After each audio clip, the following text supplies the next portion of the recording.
On this week's episode, we're going to be thinking about the Christian and distractions. Needless to say, the world tries to pull us in umpteen different directions. The internet and social media has done nothing to help this situation.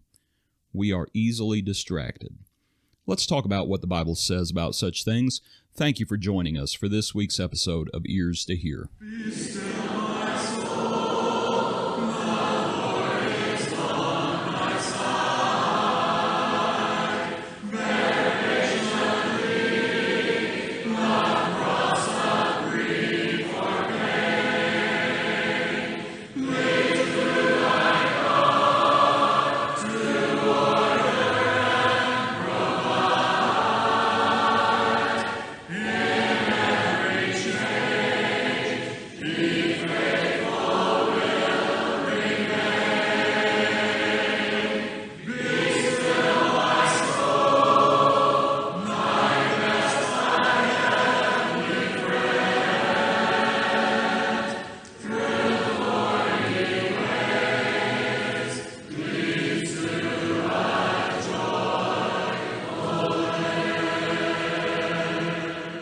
We appreciate you joining us for this week's episode. Andrew, how are you doing today? John, I'm doing well. How are you? I'm doing pretty well myself. So we're going to be talking about distractions and stuff like that, multitasking. There's a lot that gets in our way, and some of it we put there. Yeah, talk a little bit about your the genesis for this episode. What led to this? Well, something that I have to deal with my work, because I work from home, I have to be careful to, curb how much of my distractions at home can encroach into my time working. And sometimes that's easy, sometimes it's not so easy. And I have to pretty much be my own chaperone in those things. So it just got me thinking about, the topic of trying to do a bunch of things at once, trying to do a lot of things, and you end up distracting yourself, and it detracts from the focus of what you ought to be doing. When you're in that situation because of what's going on with the ongoing pandemic, things like that. Mm-hmm. I'm in the same situation just because of my job as preacher. And it does take self-discipline. Yeah. I used to work at a factory. Well, at the factory, you had a lead person in the room who was over you, and then you had a supervisor who was over them, and you had a supervisor who was over them, and they had a tendency to look over your shoulder, and, there was discipline instilled that way. Mm-hmm. And it didn't take as much self-control just because there were those things that were front and center. But as we think about our walk of faith, our Christian faith, and we walk by faith and not by sight, Mm-hmm. and it does require us to exhibit self-control and discipline. Yeah, there's so many avenues that we can be distracted in, all the way down to when we're children and in school. Teachers, I think, constantly have to battle with distraction in the classroom and kids who are distracted and not paying attention. But that's not just something that applies to kids. It turns out that adults are just as easy to distract.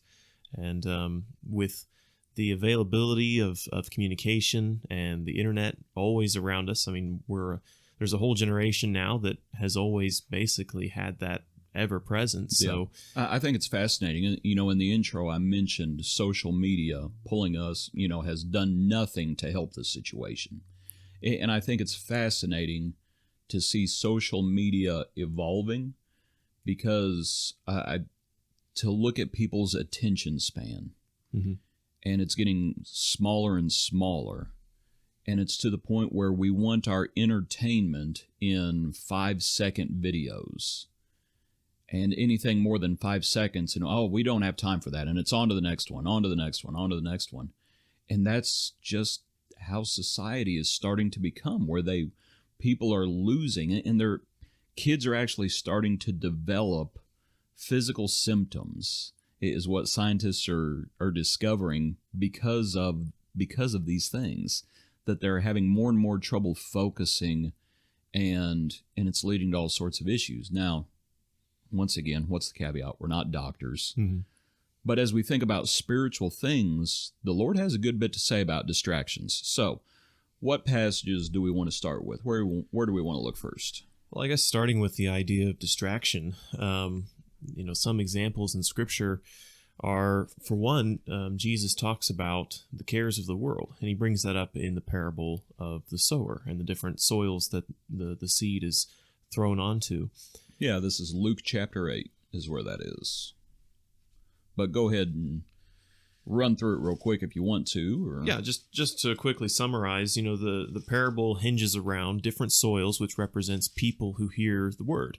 Right. And there's attributes of that soil that makes it either receptive or not receptive to the word. So some of it's rocky, the word never takes hold.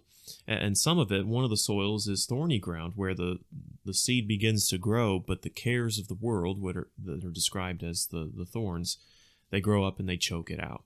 Essentially, other things get in the way, other things steal away our attention, our time, and our focus on spiritual things just falls away. It just dwindles because we have a finite amount of time and we devote it to other things. Yeah, and this is Luke 8 verse 14. The ones that fell among thorns are those that when they have heard, they go out and are choked with cares, riches, and pleasures of life and bring no fruit to maturity. I think the parallel accounts also includes the idea of a desire for other things. Mm-hmm. And that's what we're talking about. And we look at that verse and I feel like it helps us out because we are looking for the fruit of the Spirit. Right. And those things, people always say, oh, well, you don't know what's in a person's heart. Well, the Lord says, out of the heart, the mouth speaks. He says I think it's the Sermon on the Mount, he says, by their fruit you will know them. Right. And you look for the fruit of the Spirit, and you can tell whether or not the ground is good or bad. And if, the ground is nothing but weeds and briars and thorns, and talks about that in Scripture as well, something's wrong. So we look for the fruit of the Spirit. As we examine ourselves, we test ourselves whether or not we are truly in the faith. And if we don't see what the Lord wants us to have, it's probably a good sign we're not focusing like we should. We're not setting our mind on heavenly things. We're probably setting our mind on earthly things. And the desires of the world they're just choking the word. Yeah, and to follow in the metaphor of the parable, the thorny ground, the one that has so much of the distractions of the world present, it may be very fertile soil. Obviously, the weeds and the thorns are doing great. So there may be ample resources in that person, but all of the resources are just being taken up with things of the world. And if we're able to, break ourselves away a little bit from the things that are holding us down and distracting us, obviously we need to change if our lifestyle is sinful. But even just things that that take up our time and devotion. And to that point, there could be very fertile ground there once you clear that out. Not all cares of the world are sinful. Right. But, and that's the verse, there's a verse in Hebrews that talks about lay aside every weight and the sin which easily ensnares us. Not all weights are sinful. Sure. Some things are just the cares of the world. Mm-hmm. But it's still choking the word, and it still serves as a distraction. And that too is something that I thought of while you were reading in the passage, when it talks about, riches and things like that, or the cares of the world, or pursuits of business. We started this whole topic talking about the example of being distracted from your work, from an employment standpoint. Right. Well, there's really a hierarchy of things that can distract us from even higher things. So, we can be distracted from our work. Well, even our work can be a distraction, and it can detract from our relationships or from our spiritual life. I think that's one reason in the Old Testament that the Lord created the Sabbath. Mm-hmm. And he's trying to teach them there is a time to work, but there's also a time to stop working. Right. And to have faith and to trust in God. Don't go out on Saturday, in this case, the Old Testament. I'm thinking of when he first instituted the manna. And he says you're going to collect twice as much on that Friday, that there is not going to be any on that Saturday, on the Sabbath. And of course, what do some of them do? They go out on Saturday and they, and Moses is like, what are you doing? The Lord is testing you. Mm-hmm. You need to have faith and to not work on the Sabbath. And I think the Lord's trying to teach them a lesson. And to your point for us, I've known plenty of people that work was their idol. Right. And that's just what it is. Yeah, I mean, Now people they- can try to now- avoid issues by just burying themselves in it. They dive deeper into it. And they would never admit that it was an idol. Right. But because they would say, well, I have to take care of my family. Well, I have to do this. Well, I have to do that. All these things. And you have to start learning lessons about contentment and having faith and lessons along those lines. Godliness with contentment is great gain, is a passage that comes to mind. But if something is choking the word, it's choking the word, and that's just all there is to it. Yeah, or choking relationships, and even along that lines, if you go another step up the ladder or another tier up, relationships can distract us from spiritual things as well. Jesus, when he was calling his followers, some would be held down by earthly relationships where people wouldn't want them to follow Jesus, or it would be too hard for them to maintain their connections with people they knew and follow Jesus, and some wouldn't. They would refuse to leave, father and mother or brother and sister, as it were. Jesus would say that he was going to basically drive a divide between families that would try to pull each other in opposite directions. Yep, very much so. Along the line of family members, one of the passages that always gets mentioned in the topic of distractions is, of course, the account of Mary and Martha. Right. And it's in Luke chapter 10. Luke 10. And there Mary is. She's sitting at the Lord's feet, listening to him teach. And this is Luke 10, right at the end of the chapter. Martha was distracted with much serving. She approached him and said, Lord, do you not care that my sister has left me to serve alone? Therefore tell her to help me. Jesus answered and said to her, Martha, Martha, you are worried and troubled about many things. But one thing is needed, and Mary has chosen that good part, which will not be taken away from her. Martha was worried and troubled, and with many things. Mm-hmm. It was actually causing her to despise her sister, frankly, and she wants Jesus to do something about it. And Jesus says, no, Mary's doing the right thing. Right. There's a time to work in the kitchen. There's a time to do dishes, but here Martha is, and to think about distractions. And here's the problem. And I want you to talk about, before I make this point, before we went on the air, you were talking about your wife talking about this issue and some of the scientific studies. Yeah, I think she's heard. We had a conversation once about multitasking and the idea around multitasking, and something that she told me was that really nobody is capable of multitasking. There's been studies of the human brain and scans of the brain when people are trying to multitask, and really we're unable to do it. The brain doesn't hold multiple tasks at the same time. It's really, when we talk about someone being a multitasker, all it really is a measure of how well they can stop doing one thing and pick up another thing and switch between multiple things. But really, there's only one track of what the brain is able to do at once.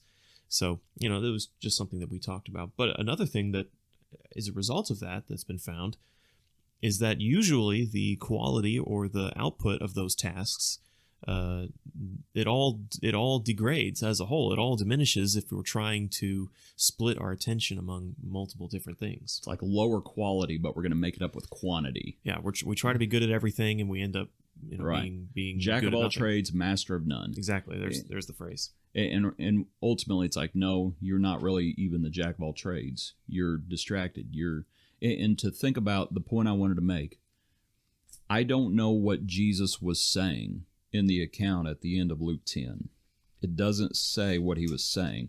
It just says Mary was sitting at Jesus' feet and heard his word. Mm-hmm.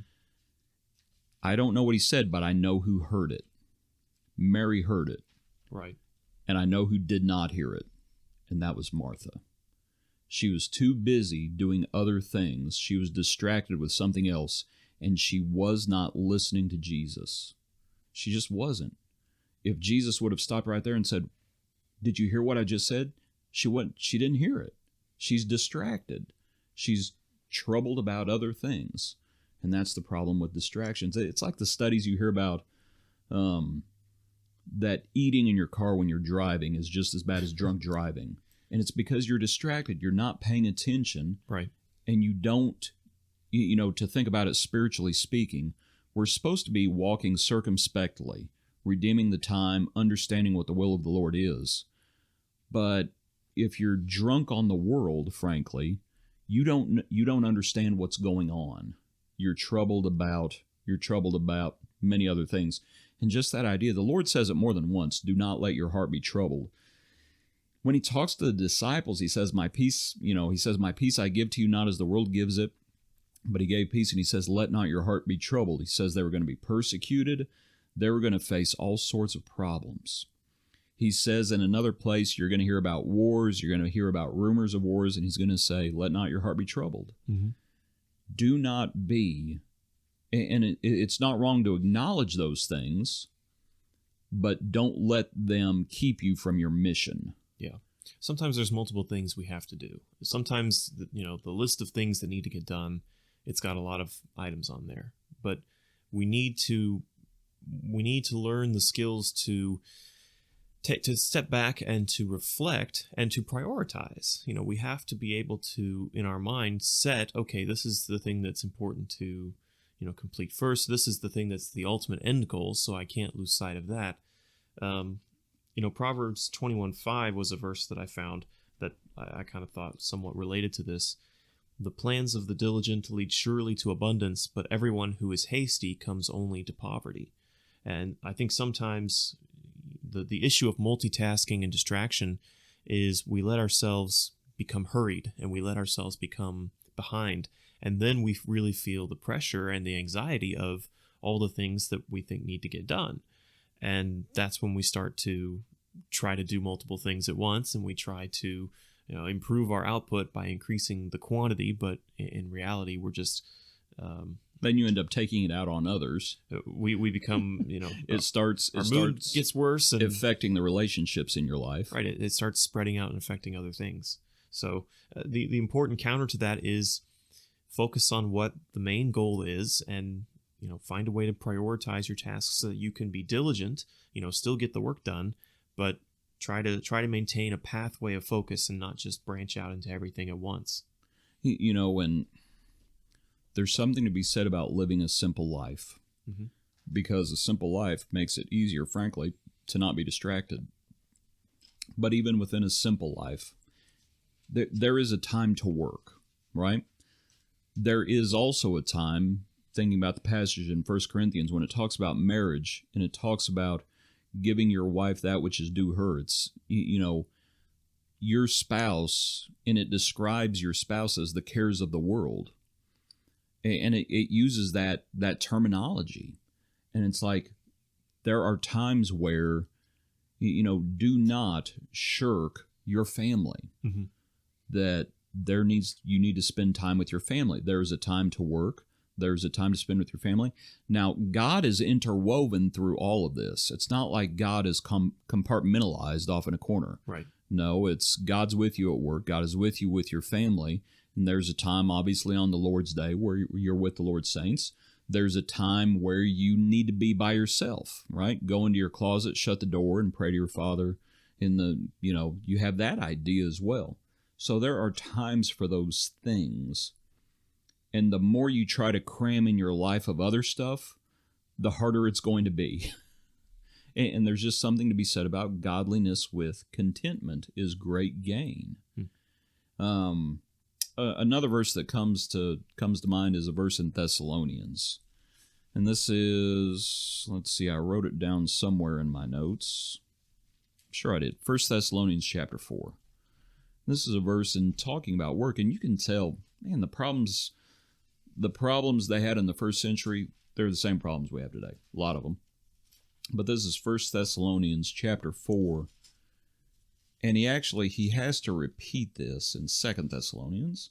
But this is 1 Thessalonians 4. It says, concerning brotherly love, you have no need that I should write to you, for you yourselves are taught by God to love one another, and indeed you do so toward all the brethren who are in Macedonia. But we urge you, brethren, that you increase more and more, that you also aspire to lead a quiet life, to mind your own business, and to work with your own hands as we commanded you, that you may walk properly towards those who are outside, and that you may lack nothing. Now, I'm not going to just rant about social media. I think social media is just, it's neither good or bad. It's just a thing. It's how you use it.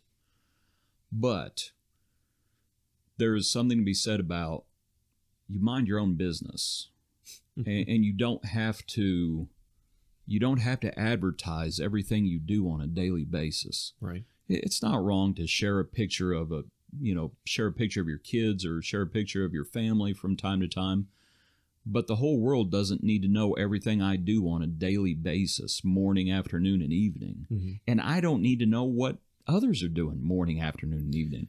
I have my own business to tend to. Yeah, that idea especially of not just, it's not about how much we broadcast ourselves, but how important do you consider keeping up with everything that's going on social media? Some people, I think, kind of live for the drama that exists Right. online between people. Whether it's the latest Twitter war and they see what different people are firing back and forth at each other over, or whether it's people Right. commenting on something on Facebook and they love seeing the drama of it. They want to know what everybody has to say. And that drive to just consume everything that everyone else is putting out, you'll never keep up with the rate of content that's being added and Right. the rate of content that's out there. So you need to learn. We all need to learn how to be a little more metered in what we, what we ascribe importance to. Yeah. And I mean, it's not wrong to just turn it off and to just, like I said, I'm not saying it's inherently wrong, but in thinking about, we need to recognize distractions are distractions. Mm-hmm.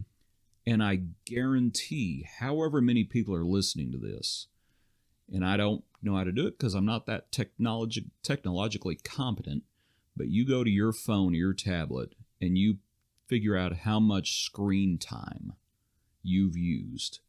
And the number is probably surprising, myself included. And here, we're the same people who say, oh, well, we don't have time to read our Bible every day. We don't have time to, call someone and check on them and make sure they're okay, or something along those lines. And yet, how much screen time will we have daily? And it's a distraction. Mm-hmm. And that's what it's meant to be. It's meant to be a distraction. They are in the consumption business, and as we consume, we are a part of that.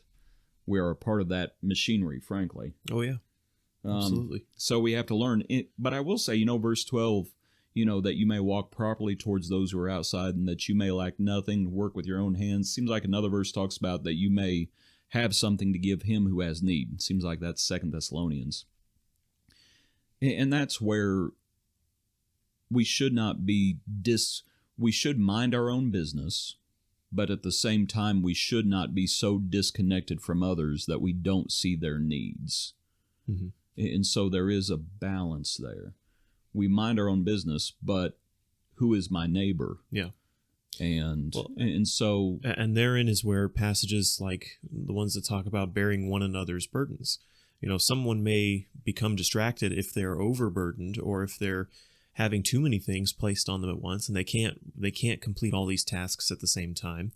If we're part of the church, part of the congregation, and we're looking to one another and listening to one another, then that's when we can maybe notice, hey, so-and-so needs a few things taken off their plate right now because, their drive is failing because they feel burnt out by the number of things they have to try to do.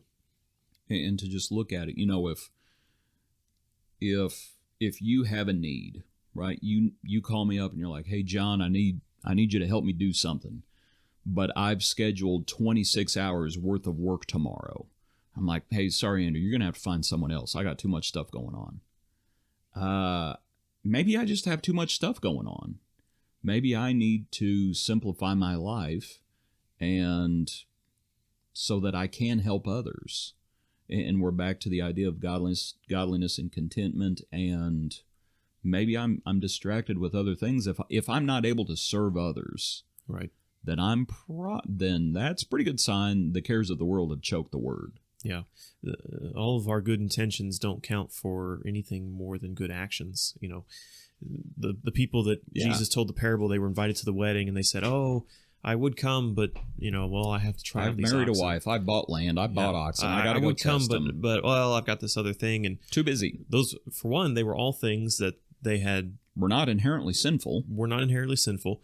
The thing I was going to say was that they voluntarily brought upon themselves. Right. You know, it was all their own creation that was taking up their time, and in their mind, more important than obeying the invitation of the master. Yep, very much so. Another passage I'd like for us to look at is in Philippians, and I'd actually like to look at Philippians 3 and 4. In Philippians 4, it's the account where Paul says, you have two women who are having trouble with one another. That's verse 2. Verse 4, rejoice in the Lord always. Again, I will say rejoice. Be anxious for nothing, but in everything by prayer and supplication with thanksgiving, let your requests be made known to God, and the peace of God, which passes understanding, will guard your hearts and minds through Christ Jesus. Finally, brethren, whatever things are true, whatever things are noble, whatever things are just, whatever things are pure, whatever things are lovely, whatever things are of good report, if there is any virtue and if there is anything praiseworthy, meditate on these things. That takes an immense amount of self-control, to meditate on good things, because the distractions of the world are usually things that trouble us. Or, I say that, but nope, I'm going to have to back up. Yes, we can be distracted by things that trouble us, but sometimes it's just the desires for other things. Right. They do trouble us. We just don't realize that they trouble us, frankly. It takes an immense amount of self-control to not focus on the cloud, to meditate on good things, and to focus on good things, and to not be distracted by things that don't matter. Mm-hmm. Hey, you're talking about social media, and it's like, who cares what Hollywood starlet is getting divorced or having a kid? Who cares? And I mean, you could say the same thing about a lot of stuff, but it's people, and we think, I guess we just look at it as entertainment, but it's a lot of things are just distraction. Yeah. And what we find is, if we seek to be entertained and we are anxious about the things that we know we're not doing that we should be doing, but we seek entertainment instead, just as a way to feel better about ourselves or feel better about how we're doing. What we find is even in those moments where maybe you would take a moment to have some time to relax and have some time to recharge, you can't find yourself enjoying it because of the things that you've left undone and because of the anxiety that's still there. So it's far better to, put things in order and then take your ease when you have the opportunity. This is about to turn into somewhat of a philosophical conversation. Or a lecture. I don't know which is coming. But I think it's interesting. We both have smartphones. We both have tablets, laptops, you name it. And if you asked, why are you on Instagram? Why are you on Facebook? And in your mind, you're like, you know what? I just got home. I just want to unplug. Right? And in my mind, that's how I just want to unplug. So you unplug by doing what? So you unplug by plugging in. You know what I mean? It's like you're unplugging from something else, coming home from work or something else, but you're unplugging as you turn on social media. And again, not ranting against social media. Sure. It's right. It's neither good nor bad inherently, but I just want to unplug, and I just want to, turn off. I just want to unplug from the world, and so you fire up your phone. Mm-hmm.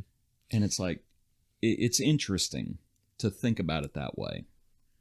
And I think perhaps I don't know, it's just interesting, that mindset that it's like, I want to unplug from a reality and be absorbed by this. And before you know it, an hour's gone by. Mm-hmm. And it's just interesting that because you are very focused. And that's one of the issues I have when people talk about, sometimes they'll say, teenagers, I have a teenage boy. Oh, well, he has trouble focusing. Well, it depends on what he's doing.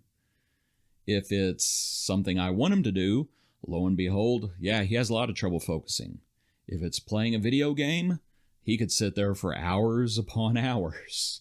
That's odd. So you can focus on what you want to do, but if it's something you don't want to do, then you're easily distracted. Mm-hmm. Anyway, that's my dad rant for the day. Another passage here in Philippians, earlier in chapter 3, this is where Paul talks about, he mentions his past, and he says, these things that I have, he says, I count them as dung. I count them as loss. And I was just thinking about, we can be distracted by past, present, and future. Right. And that we can look to the past, and we can be, we can say, oh, it was better back then, and just be absorbed. Why isn't, how big was the church 30, 40 years ago, Andrew? Oh, things were so much better back then. There's actually proverbs about that say that's not wise, to say, oh, it was so much better back then. You're probably looking at it through rose-tinted glasses. Mm-hmm. But you can get distracted by the past. Paul says, I count it as loss. And then he says, as he speaks about it, he says, I do not count myself to have apprehended, but one thing I do, forgetting those things which are behind and reaching toward those things which are ahead, I press toward the goal. And that's what we do. And then, here's the same guy who says, today is the day of salvation. Yeah.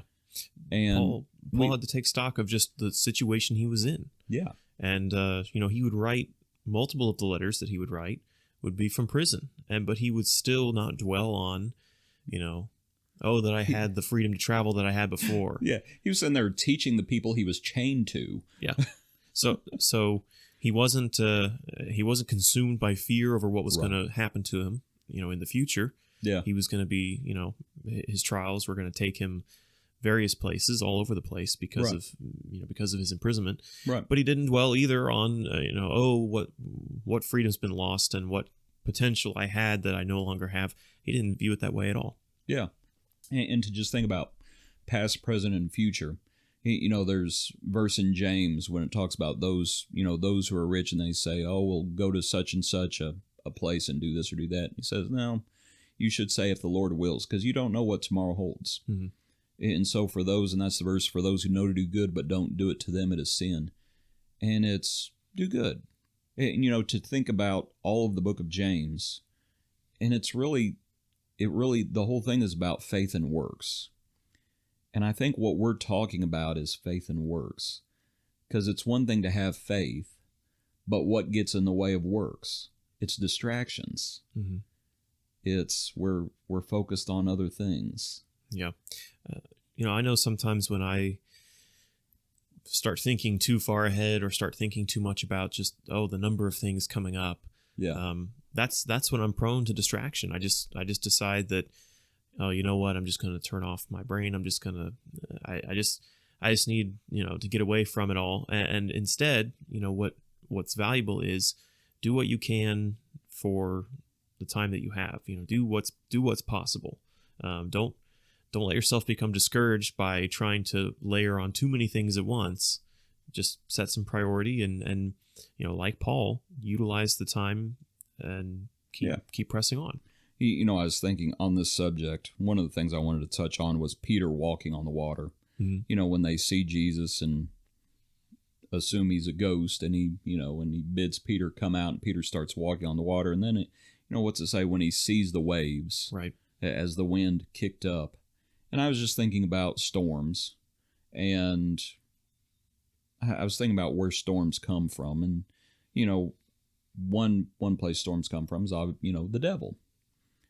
Some places storms come from are just things that everybody faces, old age, physical trials, whatever the case may be. But a lot of the storms in our life, I think, come from us. Mm-hmm. And that we bring things on ourselves just through our own choices. You're your work, my work, other people's work, whatever the case may be, it's, well, you decided to work there. I have a relative right now who just got a new job, and he's only been there a few weeks, and they're already asking him to work more and more, and he knows it's not a good environment, so he's already thinking about, I need to find something else. And we have that prerogative that if something is going to turn into an idol in our lives and just consume us, well, we have the right to say no. And it's like, nope, I'm not gonna invite that storm into my life. You got married fairly recently, right? Didn't you get married? Yeah, not too long ago. And it seems like I know your wife. And you married a Christian, and just starting off together.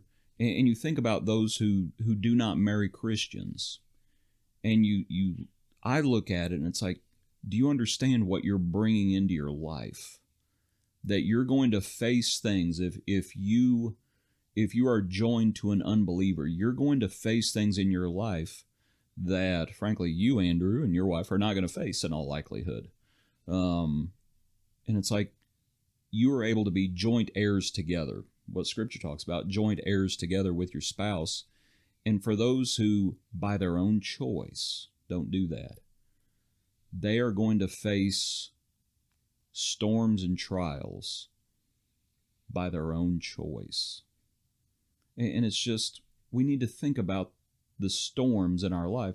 Mm-hmm. Some things we have no control over. Mm-hmm. Some things we do have control over. Yeah. Some things, some distractions, is like, on some level, we'll always have the cares of the world.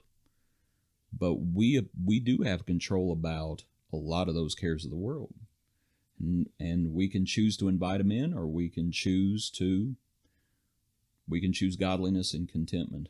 One more thing from the idea of Peter walking on the water. Even in the middle of that storm, we, like Peter, can, if we keep our focus on God, Peter didn't know how to walk on water, but he was able to overcome what to everybody else in the boat looked impossible. Right. And you can accomplish more than you think is possible if you're willing to not be distracted. Peter was unable to walk on water once he was distracted. He was close enough to Jesus that Jesus caught him when he started to sink. Right. So he had to have walked some distance. He not by his own power, but by the grace of the Lord, you know. And Jesus says walk, and Peter walked. He had to, impetuous as always, but he walked. He had to believe enough to find it. He believed enough. And that brought him somewhere where he could not have been by his own power alone. You would have to say, when he got out of the boat and when he started walking, his eyes were where they needed to be. Mm-hmm. He was not distracted when he began. It's not until he got distracted that he faltered. Mm-hmm. And that's how it is with us. And even in the midst of that, to think about Jesus walking, it seems like that's the account where, I think I'm thinking of another account, where it says Jesus was going to pass them by. And I was actually thinking about that recently, because it talks about the wind. And if Jesus was walking on the water, when I've envisioned that in my mind, I envisioned Jesus walking on calm water that's nice and flat. Problem was, it wasn't nice and flat. It was so windy that they were straining against the oars. The water was not nice and flat. Mm-hmm. It was wavy, and yet Jesus was walking on it. And that even in the midst of the storms of life, can we still have peace? Yeah. Even in the storms of life, we can still keep our focus where it needs to be. And I'm sure, I was actually looking in a concordance at the word troubled. He tells the disciples, do not be troubled. But before Jesus goes to the cross, he says, my soul is exceedingly troubled. But still, did he focus on the mission? He did. Yeah. That's what we have to do. So, do you have any other passages we need to look at, Andrew? No, I don't think so. Just to sum things up, it's important just not to be overwhelmed by trying to do or take in everything at once, even things that aren't inherently problems by themselves. If we let it take too much of our attention, it can become a problem. So it takes self-discipline, it takes self-awareness, and it takes the discipline to say, I'm gonna set some things aside that I want. I'm gonna put things out of my reach, for my own sake, so that we can keep our focus on serving God the way we need to. Did we mention the verse about no man can serve two masters? I don't think we did. Okay. Well, we'll just mention that as we close out, because Jesus did speak very definitively on that. Mm-hmm. No man can serve two masters. Right. And as much as we'd like to think, oh, well, I can do two things at once, you can't serve two masters at once. He says it's impossible. You'll either love one and hate the other, or vice versa.